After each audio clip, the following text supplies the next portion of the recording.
Salut les gens, c'est Xemit, on se retrouve pour une nouvelle vidéo où on va tester le jeu Clash of Clans et qui est sorti depuis pas mal de temps, mais je l'avais aussi depuis pas mal de temps. Donc déjà, en tout premier lieu, je vais vous présenter mon village. Donc moi je trouve il est pas mal, ça peut passer encore. Donc voilà, donc je suis HDV 8. Donc après je sais pas, j'ai une château de clan niveau 3. Donc je suis pas totalement maxé, mais je suis en train. Niveau après je sais pas. Il n'y a pas grand chose à dire sur le village directement. J'ai la réserve d'élixir noir, mais ça c'est un peu normal parce qu'on l'a dès l'âge DV7. J'ai qu'une seule foreuse d'élixir noir, mais ça fait pas longtemps que je suis HDV 8, faut préciser. Sinon dans le magasin, et ben j'ai presque tout pris en fait, à part ça. J'ai presque un peu tout pris. La cabane d'ouvrier, ça doit être la prochaine ligue que je l'ai. Non, c'est à la ligue cristal, je crois que j'ai, ouais. Non, ou à la ligue master, je sais plus du tout. Donc mon but ce sera pas de faire une série dessus. Ce sera juste, voilà, parfois je ferai des petits épisodes où j'attaquerai d'autres villages, où il y aura des guerres de clans, ou tout ça. Et puis du coup aujourd'hui on va faire une attaque. Donc j'ai mon deck moi. Formation rapide, vous pouvez copier mon deck, vous pouvez faire ce que vous en voulez. Moi je trouve il est bien. En tout cas depuis que je l'ai, j'ai toujours fait des 2 étoiles, jamais des 1 étoile. Et puis bon d'accord il coûte cher, il coûte 222 250 d'élixir normal, mais c'est que de l'élixir normal, et il coûte 0 d'élixir, et puis en plus vous pouvez enlever les sorts, pour ceux qui n'ont pas envie de mettre de sorts pour perdre moins d'élixir. Et déjà que les sorts coûtent cher, ça rajoute quand même beaucoup les sorts comparé aux troupes. Donc du coup ça utilise 0, mais vraiment 0 élixir noir, il n'y a aucune élixir noir dans tout ça. Donc les formations rapides c'est quoi? Pour ceux qui connaissent pas, c'est juste par exemple on va en créer une. Donc les formations rapides c'est tout simplement en fait quelque chose que vous créez. Donc par exemple il y a armée que j'ai tout le temps, que j'utilise tout le temps, donc armée précédente que j'utilisais dans la précédente attaque. Il y a armée 1, armée 2, armée 3. Donc vous pouvez faire 3 decks. Donc c'est un peu comme dans Clash Royale un peu, mais cette fois c'est des troupes et pas des cartes quoi. Et donc vous pouvez faire 3 decks, oui, et même 4 plus l'armée précédente que vous avez faite avant, enfin voilà. Et puis du coup je pense qu'on va commencer tout de suite. On est à 3 minutes des bananes quoi, donc ça va hein, pour tout ce que j'ai dit là. Sinon niveau défense de mon village, et si vous avez des astuces pour mieux protéger mon village, je suis preneur. Alors envoyez-les-moi en commentaire ou en email, email, il y a quelques commentaires quoi, mais donc on va directement faire l'attaque. Donc j'ai pas de clan, ça c'est le général. J'ai pas de clan, hein. Avant j'en avais un, mais ils m'ont banni parce que j'avais pas fait ma deuxième attaque de GDC. Donc on va attaquer tout de suite et on va commencer. Ah oui, donc du coup vous me dites si vous avez envie que je fasse des GDC avec un clan ou que je rejoigne un clan en particulier. Et on va commencer tout de suite avec une bataille en multijoueur. Donc non, celui-là il rapporte pas assez, quoique il y a quand même 350 d'élixir noir. Bon, et si je veux l'attaquer parce que c'est quand même 350 d'élixir noir, hein. Donc pour certains peut-être que c'est rien, mais je vous rappelle que je suis HDV 8, c'est pas un très gros HDV, ça peut passer quoi. On va commencer par quoi? Déjà on va mettre ça. On va prendre des trucs gratos. Donc ça. Niveau... il y a le mortier. Ok, c'est bon. J'ai lancé le truc. Donc c'est des ballons et des géants. C'est pas trop de spécial.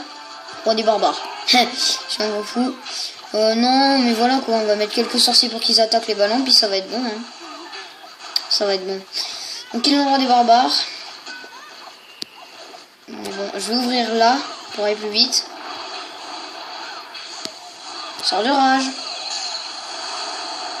Voilà. On va aller mettre directement tous les dragons. On va mettre nos sorciers par là. Des masses d'archers par là. Donc ça va, il se débrouille pas mal. Donc je vais y mettre jusqu'à l'HDV et le truc. Donc là pareil, je mets un truc de sang pour pas qu'il se fasse attaquer. Donc je vais ouvrir avec des géants. Et puis on n'a plus qu'à attendre. Donc on fait déjà du 35%. Après on a commencé depuis 30 secondes. On a perdu un dragon, je crois. Non. Non, même pas un. Attendez. Non, je crois que j'ai... Si, on a perdu... Bah, on a 2 dragons, on a perdu. Allez, je veux vraiment avoir le truc. Enfin, je crois que c'est la première fois que je vais avoir un étoile, quoi.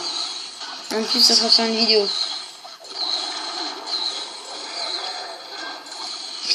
Il y a des squelettes. Enfin, non. Je vais même pas avoir l'élixir. C'est horrible. Bon, j'ai eu une étoile au moins. Rien de perdu pour l'instant.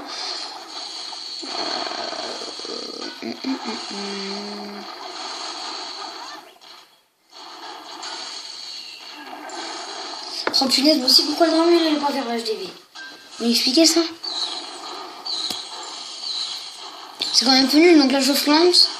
On puisse pas en fait cibler comme dans Boom Beach avec les fusées. Des fusées, je sais plus comment ça s'appelle, mais ce que c'est des espèces de petites fusées que ton bateau envoie, et du coup toutes les troupes vont vers la fusée, mais absolument toutes les troupes déployées vont vers la fusée. Ça serait pas mal qu'ils rajoutent ça, parce que franchement, les troupes en fait, dès que tu les lâches, elles vont un peu n'importe où, et c'est ça en fait qui devient nul. Le géant. Ouais bon, terminer la bataille, hein, ça sert à rien de... Ok, attends, on peut peut-être gagner un peu d'élixir noir. Ah non, parce qu'il s'attaque uniquement en défense, c'est vrai. Punaise, en plus il va détruire ça. Il va pas du tout détruire le mortier. Bon, si trop fait, c'est pas mal. Oui, je suis hors 3 en fait, j'ai oublié de vous dire. Et puis, bah, j'ai pas grand chose à dire sur le village. Ah oui, et sur les formations rapides. Hein, donc c'est pour ça que ça s'appelle formation rapide. Vous retournez là et vous mettez formé. C'est aussi simple que ça. Donc c'est plus avant où il fallait former, toucher les troupes, et souvent on se trompait de deck, on est obligé d'écrire les decks sur des fiches et tout ça. Oui, donc j'ai le roi des barbares, donc le roi des barbares je trouve c'est rentable quand même. Ça fait pas mal de dégâts au niveau bourrinage sur le terrain. Et puis ben... dégâts par seconde 120, voilà, donc c'est vraiment pas mal quand même. Ça a un peu les dégâts d'une anti-aérienne niveau 3 je crois. Donc il est niveau 1. Donc j'essayerai de l'améliorer niveau 2 dans pas longtemps. Mais ça va être dur, ça va être très dur même. Donc je trouve c'est rentable parce que il attaque bien. Il est vraiment pas mal. Et en plus, donc il a si vous l'améliorez au niveau 5, je crois, oui, au niveau 5, il a sa capacité spéciale de point de fer. Hein. Vous mettez en pause, vous lisez ce que ça fait pour ceux qui connaissent pas Clash of Clans. Et puis, il met vraiment pas longtemps, je trouve, à se régénérer. Donc ça, je crois que ça devient de plus en plus long parce qu'il a de plus en plus de vie. Quand il devient avec un meilleur niveau, mais niveau 40 il doit faire masse de dégâts, mais ultra méga, beaucoup de méga. Et puis niveau 40, ok, il doit prendre un peu plus longtemps pour se remettre à la vie, mais franchement ça va super vite, je trouve. C'est ultra rentable le roi des barbares. Et la reine des archers, je trouve le meilleur héros, je sais pas vous, mettez-le dans les commentaires, mais moi le meilleur héros c'est vraiment la reine des archers.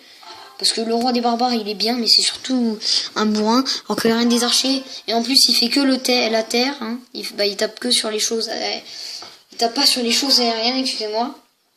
Alors que la reine des archers fait l'aérien et le terrien, on va appeler ça comme ça. Et alors que donc je sais que le gardien il fait aussi, mais le gardien fait pas de dégâts. Enfin franchement il fait pas de dégâts. Il doit faire autant de dégâts que le roi des barbares au niveau 1 quoi. Et puis ben moi franchement j'ai vu un peu ce que ça donnait. C'est une guérisseuse en un peu plus fort quoi. Donc franchement je trouve que c'est le truc niveau héros, niveau troupe et héros qui peut servir un peu, mais autant prendre 5 guérisseuses que de prendre le gardien. Ben, moi je trouve que c'est plus rentable de prendre 5 guérisseuses après. C'est comme vous voulez, surtout que le gardien fait un petit peu de dégâts. C'est pour ça que j'appelle ça un peu une méga guérisseuse. Mais il fait un petit peu de dégâts, mais c'est vraiment qu'un petit peu quoi. Et puis du coup c'est pas très rentable je trouve. Le roi des barbares ça peut passer, la reine des archers ça c'est super rentable. Hein. C'est même nous qui avons le plus de rentabilité. Parce que du coup elle met autant que le roi des barbares, je crois, généré en fonction des niveaux. Elle a plus de vie que le roi des barbares, je crois, et elle fait ultra plus de dégâts que le roi des barbares, surtout qu'elle fait du aérien sol. Donc ça fait 11 minutes qu'on tourne. Je pense qu'on va s'arrêter là. Hein. Moi je pense que c'est une très bonne vidéo. N'hésitez pas à vous abonner, à liker. Et je vous dis à la prochaine vidéo.